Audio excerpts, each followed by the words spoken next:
Right now টলিগঞ্জের তারকা শ্রাবন্তী চ্যাটার্জিকে আগামী দিনে অভিনয় করতে দেখা যাবে বাবু সোনা চলচ্চিত্রে। চলচ্চিত্রটি অবশ্য ভ্যালেন্টাইন ডে উপলক্ষে মুক্তি পাবে বলে জানা যায়। তাছাড়া এটি মূলত ওটিটি প্রজেক্ট হচ্ছে বলে শোনা যায়। তাই তো বলাই বাহুল্য যে চলচ্চিত্রটি ভারতীয় প্রেক্ষাগৃহে মুক্তি পাচ্ছে না। এদিকে অবশ্য সম্প্রতি চলচ্চিত্রের গল্প প্রসঙ্গে জানা যায় যে চলচ্চিত্রের গল্পে বাবু চরিত্রে অভিনয় করতে দেখা যাবে জিতুকে, পাশাপাশি শ্রাবন্তীকে দেখা যাবে সোনা চরিত্রে অভিনয় করতে। তাছাড়া তারা দুজনে লন্ডনের বাসিন্দা। সেখানে তার একটি শিশুকে কিডন্যাপ করে। ঠিক এরপর এই ঘটনার জেরে আলাপ হয় বাবু এবং সোনার। মূলত চলচ্চিত্রের গল্প বাঁক নেয় এখান থেকেই। এছাড়া চলচ্চিত্রের পর্দায় হাসি ঠাট্টা এবং গল্পের মধ্যেও দেখা যাবে নতুনত্ব। তাছাড়াও গল্পতেও বেশ কিছু অ্যাকশন দৃশ্য থাকবে বলে জানা যায়। তাই তো বলাই বাহুল্য যে কমেডি ঘরানার এই চলচ্চিত্রটি দর্শকদের কাছে নজর কাড়ার মতোই হবে। পাশাপাশি চলচ্চিত্রের পর্দায় সর্বমোট 2টি গান থাকবে।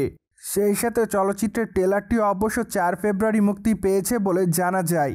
তাই তো আপাতত চলচ্চিত্রটি দেখার জন্য অপেক্ষাতে শ্রাবন্তী সকল ভক্তরা। পাশাপাশি চলচ্চিত্রের ট্রেলারটি তো অবশ্য শ্রাবন্তীর অভিনয় রীতিমতো তার ভক্তদের কাছে নজর কাড়ে। তাই তো তিনি তার চরিত্রটির জন্য ট্রেলারটির মাধ্যমে ভক্তদের কাছে প্রশংসা অর্জন করেন।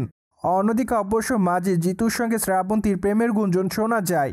যদিও তখন অবশ্য শ্রাবন্তী জানিয়েছিলেন তাদের মধ্যে কোনো প্রেমের সম্পর্ক নেই।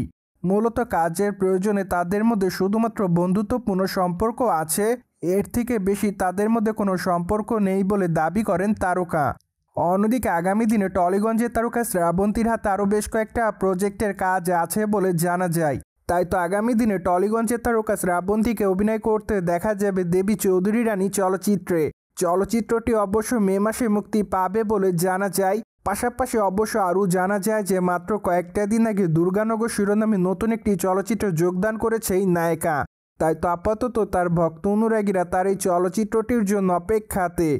বাই দ্য ওয়ে, চলচ্চিত্রটিতে নায়িকার বিপরীতে অবশ্য অভিনয় করতে দেখা যাবে সোহম চক্রবর্তীকে। যাই হোক, এখন শুধুমাত্র অপেক্ষার পালা চলচ্চিত্রটির জন্য। তাছাড়া চলচ্চিত্রটি দুর্গাপূজা উপলক্ষে গোটা কলকাতাতে মুক্তি দেওয়া হবে বলে জানা যায়। সো ভিউয়ার্স, জেনে তো নিলেন কবে মুক্তি পেতে যাচ্ছে শ্রাবন্তীর আপকামিং চলচ্চিত্র বাবু সোনা। ফলে বিষয়টি নিয়ে আপনাদের কোনো মতামত থাকলে কমেন্ট বক্সে জানাতে ভুলবেন না। Subscribe our channel for more update.